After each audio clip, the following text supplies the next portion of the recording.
For 8 seasons, we watched kings, queens, and knights slaughter each other for one ultimate prize.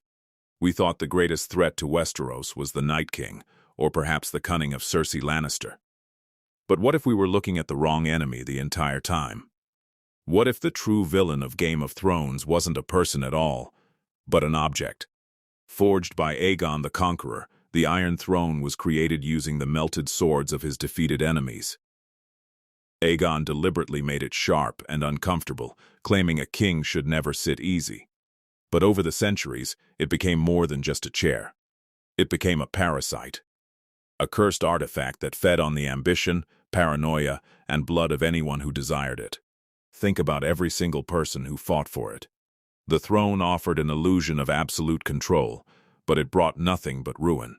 It demanded a sacrifice from everyone who stepped into its shadow. Honorable men, cruel tyrants, innocent children. The Iron Throne did not care. It only craved destruction. Look at Honorable Ned Stark. He didn't even want the crown. He only came south to serve as Hand of the King, to sit on the throne temporarily to keep the peace. But the Iron Throne rejects honor. Merely stepping into the deadly politics surrounding that chair cost Ned his life, sparking a war that would bleed the entire continent. Then there was King Robert Baratheon. He won the throne with a warhammer and a rebellion, only to be swallowed by depression and murdered in a calculated plot. And Joffrey? A boy who believed sitting on that metal chair made him a god among men. He choked on poison at his own wedding. The throne protects no one. The War of the Five Kings was chaos. Robb Stark won battles, he defeated Lannister armies, he proved himself a brilliant commander. But Tywin did not panic. He understood something Robb did not. Wars are not won by swords alone. They are won by alliances, by leverage, by betrayal. While Robb fought in the field, Tywin wrote letters. He spoke with Walder Frey. He negotiated with Roose Bolton. He promised titles, power, security. And when the moment was right, the Red Wedding happened. No battlefield, no heroic clash, no second chance, one feast, one signal. And the young wolf was dead. The North was broken. The rebellion collapsed. Tywin ended the war, without raising a blade himself. It was ruthless. It was dishonorable. But it was effective. And to Tywin Lannister, effectiveness was all that mattered. Cersei Lannister finally claimed it for herself.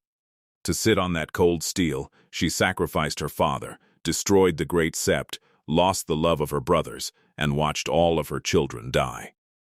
And what did the Iron Throne give her in return? A kingdom of ashes and a crushing death buried beneath the Red Keep.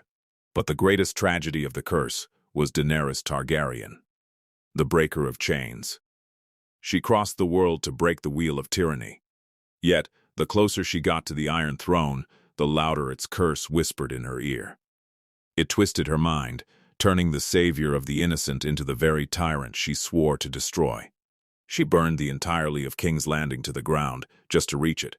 And when she finally stood in the ruined throne room, gazing at the Iron Throne, when she finally touched its cold steel, she was stabbed in the heart by the man she loved.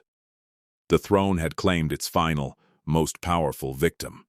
Which brings us to the most poetic and misunderstood moment in the entire story.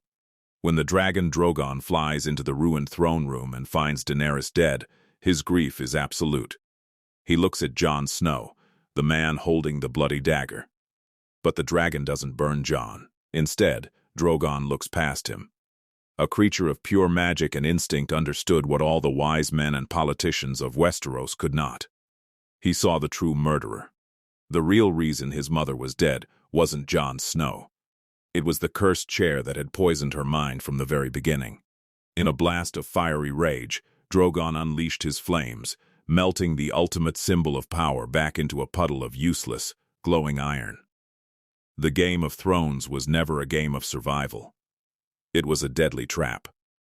The greatest villain of Westeros is finally dead. Thanks for watching. If you loved this theory, hit subscribe and let us know. Did the Iron Throne curse Daenerys?